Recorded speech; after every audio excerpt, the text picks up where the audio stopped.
안녕하세요, 이에스더입니다. 오늘은 10가지 성격장애 중에서 이제 9번째 순서인데요. 편집성 성격장애에 대해서 말씀드릴게요.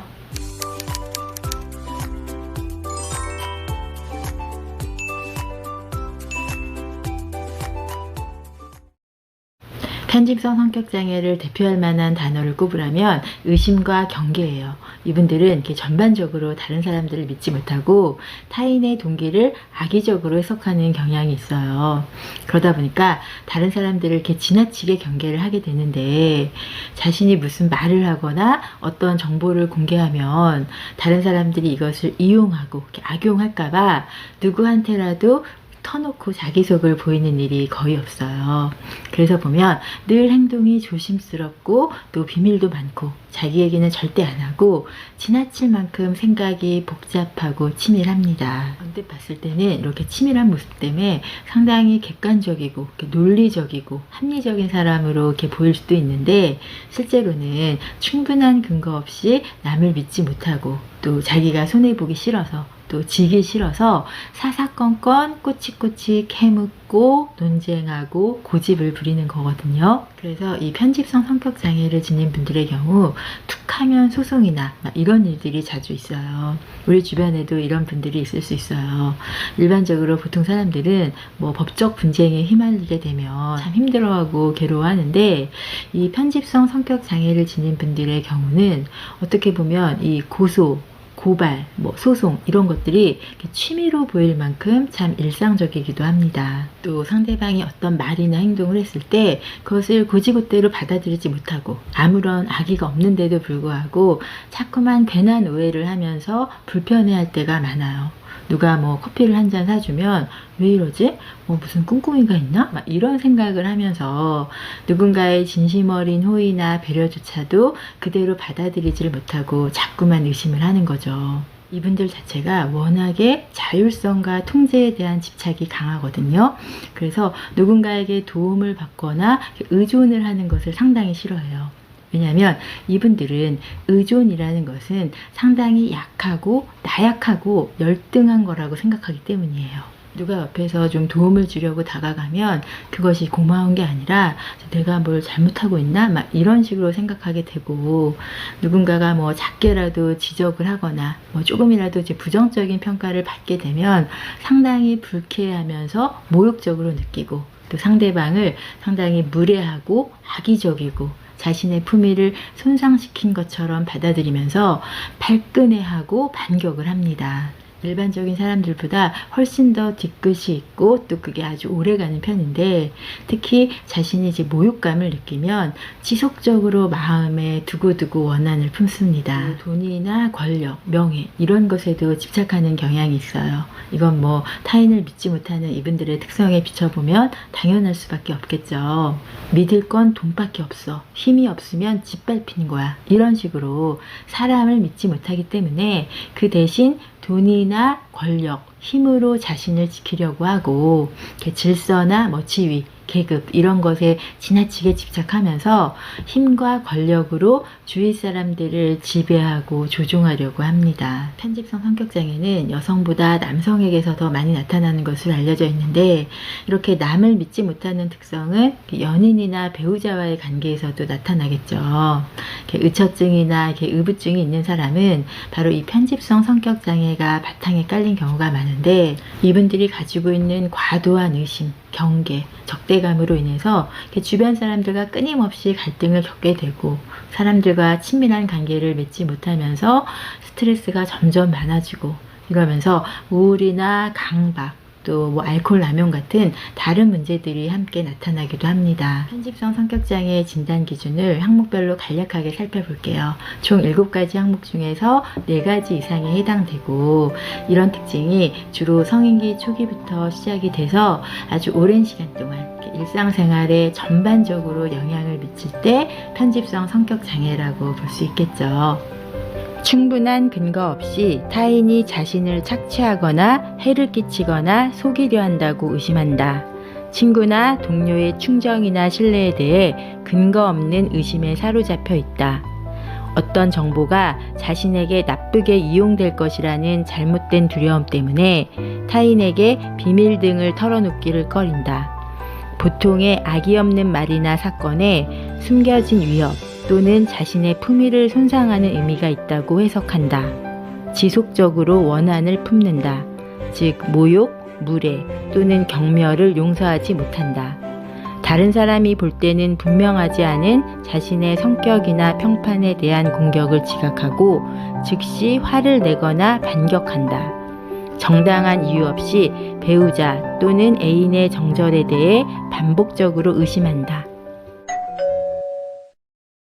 편집성 성격장애는 의심이 많고 대인관계에서 냉담하고 또 피해망상적인 사고를 보인다는 점에서 다음번에 말씀드릴 조현형 성격장애랑 비슷한 면이 있지만 이 조현형 성격장애는 이 외에도 이렇게 마술적 사고나 특이한 지각적인 경험, 옷차림도 또 특이하고요. 또 괴상한 사고나 언어 등을 보인다는 점에서 차이가 있고요. 또 사소한 자극에도 쉽게 분노로 반응한다는 점에서 보면 이렇게 B군에 속하는 경계성 성격장애나 자기애성, 연극성 성격장애랑도 이렇게 어느 정도 비슷한 면이 있지만 이 성격장애들은 누군가를 막 의심하고 이렇게 지나칠 만큼 만연하게 의심을 하는 특성이 나타나진 않습니다. 자신을 드러내지 않고 비밀스럽고 좀 감추려고 하는 부분에 있어서는 회피성 성격장애랑 비슷하게 보일 수 있어요.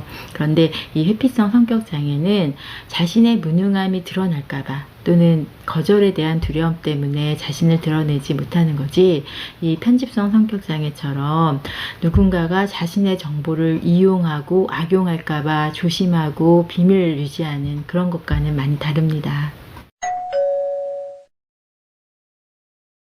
상대방이 과연 믿을 수 있는 사람인가, 이것도 중요하지만 내가 상대방을 믿을 수 있는 능력을 가진 사람인가, 이 또한 정말 중요한 거거든요.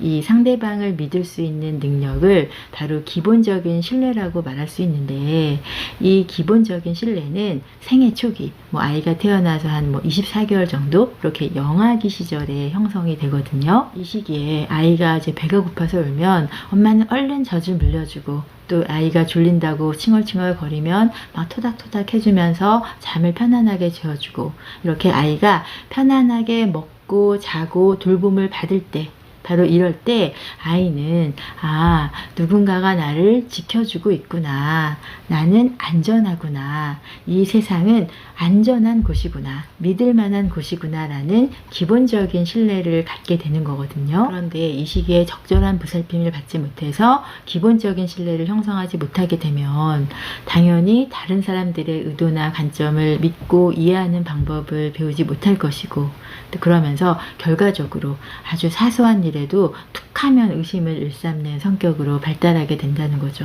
편집성 성격장애를 지닌 분들에 의하면 이분들의 가정 분위기는 상당히 권위적이고 냉담하고 가학적인 분위기였다고 해요. 가정 분위기가 이랬다면 아이는 집안에서 늘 긴장을 놓지 못하고 항상 경계태세를 갖추면서 살아야 했겠죠. 의심과 경계는 무조건적으로 나쁜 것으로 생각될 수도 있지만 어떤 면에서 본다면 특히 불안하고 위험한 상황에서는 상당히 적응적인, 생존에 도움이 되는 꼭 필요한 기능이거든요. 아이가 불안한 가정 환경에서 살아남으려면 어쩔 수 없이 이런 기능들이 발달되고 강화되고 지속될 수밖에 없었겠죠. 또 이분들이 가지고 있는 지배적이고 통제적이고 공격적인 성향도 어린 시절 엄격하고 가학적인 부모 밑에서 자라면서 아이 또한 부모의 모습을 동일시하고 내재하면서 결국 부모처럼 똑같이 지배적이고 위협적이고 공격적인 성격을 형성하게 된다고 보고 있습니다. 한 사람의 인생은 그 사람만의 독특한 생존 방식이라고 말할 수 있어요. 좀 전에 말씀드렸던 것처럼 어린 시절부터 늘 불안한 환경에 노출되어 왔다면 의심과 경계는 그 사람의 인생에서 주어진 환경에 적응해서 잘 살아내기 위한 최선의 방법이었을 거거든요.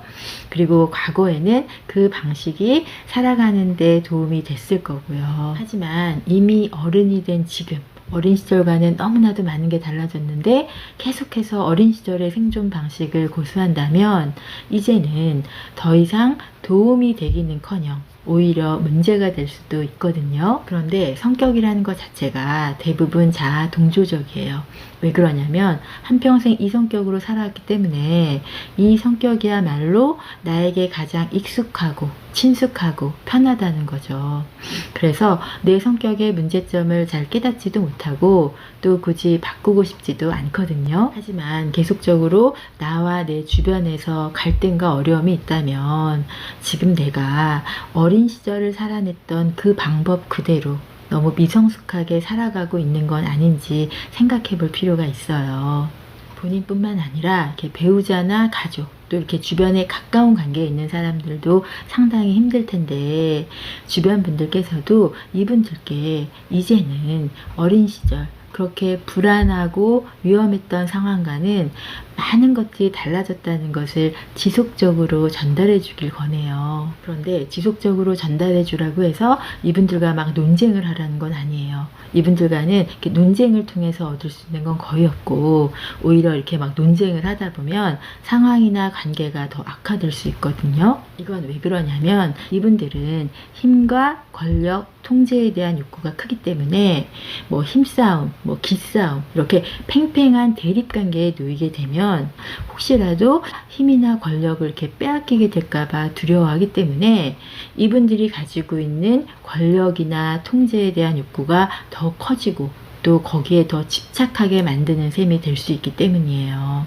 그렇기 때문에 이분들과는 막 몇 시간씩 막 논쟁을 하거나 특히 막 감정적으로 대립하는 방법 말고 늘 중립적이고 솔직하고 단순 명료하게 대신 언제나 의연한 태도로 또 막 증거를 남겨두는 것도 도움이 되겠죠. 툭하면 막 오해를 하고 의심을 하니까 이메일이나 문자 등으로 정확한 내용을 남겨두는 것도 도움이 될 거고요. 또 좀 센스가 있는 분들이라면 유머 감각을 발휘해서 이분들이 늘 경계태세를 갖추고 이렇게 경직되어 있는 그런 부분을 좀 유연한 방법으로 유연한 자세로 대하는 게 도움이 될 거예요. 그런데 이 유머는 참 좋은 방법이긴 한데 그래도 정말 센스가 좀 있는 분들이 하셔야 되겠죠. 왜냐하면 이분들 특성상 이렇게 오해를 잘하기 때문에 막 모욕감을 느끼면서 오히려 더 큰 화를 부를 수도 있기 때문에 이건 정말 좀 센스가 필요한 고도의 기술이고요.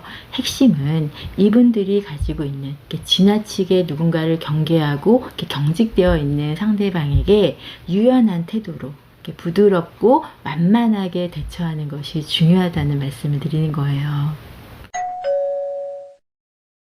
사람을 믿지 못하니까 배우자나 연인에게도 언젠가는 이 사람이 날 떠날 거야, 날 배신할 거야 라는 생각을 하면서 끊임없이 상대방의 외도를 의심하는데 이럴 때 상대방을 정말로 사랑하고 상대방이 나아지길 바란다면 막 감정적으로 충동적으로 반격하지 말고 침착하게 예전에는 사람들이 당신을 떠나고 당신을 배신하고 당신을 아프게 했지만 나는 그렇지 않아.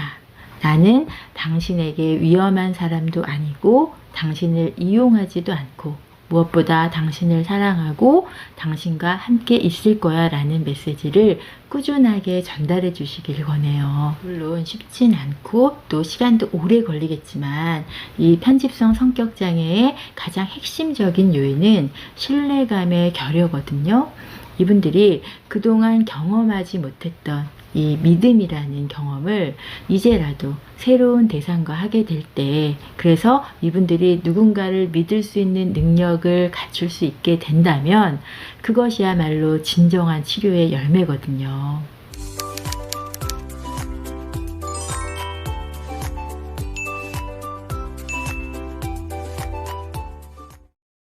성격에는 이렇게 취약한 부분도 있지만 각 성격마다 강점도 분명히 있다고 제가 예전 영상에서도 말씀드렸죠. 이 편집성 성격 장애도 마찬가지예요. 의심이 많고 신중하고 치밀하다는 점에서 본다면 이런 경영이나 능력을 잘 활용해서 뭐 검사나 변호사, 뭐 형사, 또 관리직, 뭐 감정사, 막 평가하는, 또 막 정치인, 이런 쪽에서 두각을 나타낼 수 있어요. 그 어떤 일이든 본인이 가지고 있는 성격적 특질을 얼마나 좋은 쪽으로 잘 활용하느냐가 관건인데, 그러려면 본인에 대한 지식을 본인 스스로 가지고 있어야 돼요. 심리 상담을 통해서 상담사가 개입을 할 때도 이 편집성 성격장애의 치료 목표는 이분들이 겪고 있는 문제와 갈등의 근본적인 원인이 자기 자신에게 있다는 것을 자각하게 돕는 거거든요. 이렇게 자기 자신에 대한 지식, 자각이 이루어져야 보다 나은 방향으로 자신을 변화시키기 위한 실제적인 노력을 할 수 있어요. 제가 상담에서 활용하는 질문들인데요. 무슨 일이 있을 때 이것이 사실인지, 이것에 대한 객관적인 증거가 있는지, 또 다른 사람들은 이것에 대해서 어떻게 생각할지, 예전에도 이런 일이 있었다면 그때의 객관적인 사실은 무엇이었는지, 또 그때의 생각과 행동이 나 자신에게 또는 상대방과의 관계에서 도움이 되었는지 등을 생각하는 연습을 수시로 해보시길 권해요. 또 한 가지 당사자분들께 드리고 싶은 말씀은 지는 것을 배우고 연습하시길 권해요. 이 편집성 성격 장애를 지닌 분들의 경우에는 이렇게 지는 것을 너무나도 싫어하고 이렇게 모욕적으로 생각하는데, 그래서 뭐 하나라도 걸리면 끝까지 물고 넘어져서 결국에는 이겨야만 되는데, 크건 작건 그렇게 늘 싸우고 논쟁하면서 사는 인생은 종국에는 너무나도 불행하고 힘들고 피곤한 삶이거든요. 심한 경우는 인생의 대부분을 막 소송을 하면서 보내는 사람들도 있는데, 뭐 소송이 아니더라도 누군가와 싸우고 대립하면서 사는 삶은 나에게도 또 상대방에게도 심리적으로 너무 많은 에너지를 소모하게 하면서 건강하고 건설적이고 발전적인 부분에 사용할 에너지를 다 고갈시켜 버려요. 이제라도 작은 일부터 하나씩 이렇게 뭐 부부나 연인, 또 친구나 동료, 뭐 자녀들과의 관계에서도 마찬가지예요. 작은 것부터 시작해서 지는 연습, 져주는 연습을 해보시길 권합니다. 오늘 영상도 도움이 되셨길 바라고요. 저는 다음 영상에서 또 인사드릴게요. 감사합니다.